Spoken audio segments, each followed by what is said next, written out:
I just want to be alone. Sometimes life isn't this obvious. The things we might excuse as moodiness can be the early signs of emotional issues that will just grow bigger as our child or the child we care for does.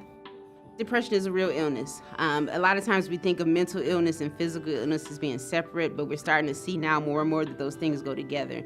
So just because depression is something that you can't physically do a test for doesn't make it any less real or have any less of a negative impact than something that's a physical illness. There's several warning signs that are associated with the different symptoms of depression. Depression is an illness that affects the way a child thinks, feels, or behaves, and it also has an impact on their ability to function in their daily life. So they can't concentrate anymore. They're forgetting things very easily. They're having trouble making decisions, and obviously that can affect their performance in school. There's also something called the negative cognitive triad that you can see in kids, and that's kind of having negative thoughts about yourself, negative thoughts about everybody else, negative thoughts about the future. So kids feeling like they're worthless, they're feeling guilty, they feel like things will never get better, nobody likes them, nobody's ever going to like them.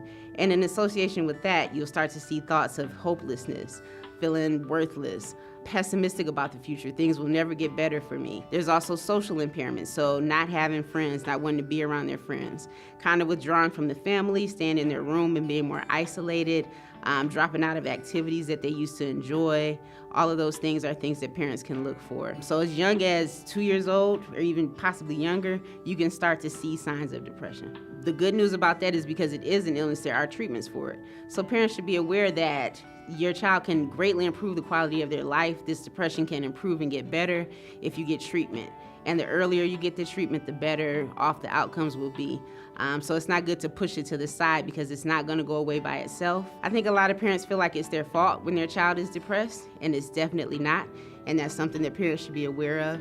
It's not your fault, and it's also not your responsibility to take care of it. You're the expert on your child, but there are all these mental health professionals that are experts on depression, and they're there to support you in helping your child. So the quicker you pay attention, the more you can help your child to have a better life, both now and in the future. As our children grow, we have to be their safety gate. So use caution and give them the time to play, dream, and just be a kid. For more information, visit DetroitPBSKids.org. Brought to you by the Children's Hospital of Michigan Foundation.